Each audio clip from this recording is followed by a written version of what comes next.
The Geomancer. Yi Ocean was a specialist in geomancy. His craft came into being evidently a byproduct of Taoism, but has added mixed in it elements of the ancient Chinese philosophy, the positive and the negative, and the two primary principles upon nature. They play a great part. Also the 5 elements: metal, wood, water, fire, and earth. In the selection of a site, that for a house is called a male choice, while the grave is denominated the female choice. Millions of money have been expended in Korea upon the Geomancer and his associates in the hope of finding lucky homes for the living and auspicious resting places for the dead. The Korean idea being that, in some mysterious way, all of our fortunes are associated with our mother, the Earth. There was a geomancer once, Yi Son, who, in seeking out a special mountain vein, started with the Dragon Ridge in North Hamgyong Province, and traced it as far as Pine Mountain in Yangyo Country, where it stopped into a beautifully rounded end, forming a perfect site for burial. After a wandering all day in the hills, Yi's hungry spirit cried out for food, and he saw beneath the hill a small house, to which he went, and rapping upon the door, asked for something to eat. A mourner, recently bereaved, came out in a respectful and kindly way, and gave him a dish of white gruel. Yi, after he had eaten, asked what time the friend had become a mourner, and if he had already passed the funeral. The owner answered, "I am just now entering upon the full mourning, but we have not yet arranged for the funeral."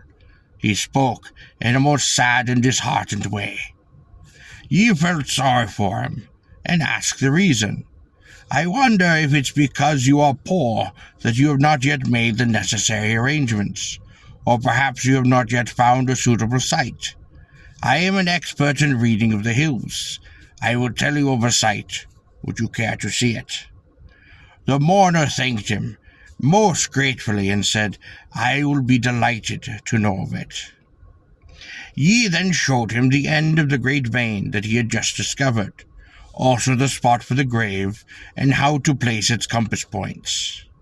"After possessing this site," said he, "you will be greatly enriched, but in 10 years you will have cause to arrange for another site. When that comes to pass, please call me, won't you? In calling for me, just ask for Yi Peng, who lives in West School Ward, Seoul." The mourner did as directed, and, as the geomancer had foretold, all of his affairs prospered. He built a large tiled house, and ornamented the grave with great stones, as a prosperous and high-mounted county gentleman should do. After 10 years, a guest called one day, and saluting him asked, "Is that grave yonder, beyond the stream, yours?" And the man did answer, "Yes, it is mine."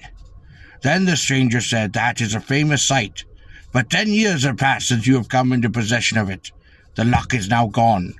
Why do you not make a change? If you wait too long, you will rue it, and you may meet with great disaster."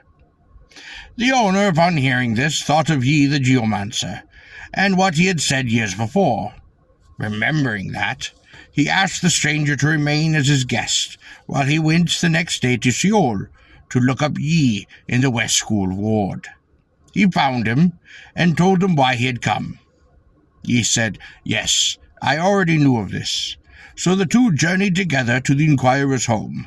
When there, they went with the guest up the hill. Yi asked of the guest, "Why did you tell the master to change the site?" The guest then replied, "This hill is a kneeling pheasant formation. If the pheasant kneels too long, it cannot endure it, so that within a limited time it must fly. 10 years is the time. That is why I spoke." Yi laughed and said, "Your idea is good, but only partially the view. You have thought of only one thing. but there are other conditions that also enter.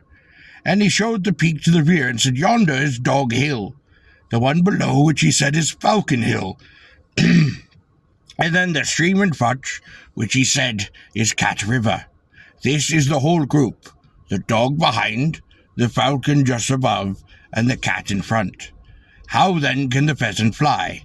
It dares not. The guest then replied, Teacher, surely your eyes are enlightened, and see farther than those of the ordinary men. From that day forth the Yees of Pine Hill become a great and noted family in the annals of Joshung.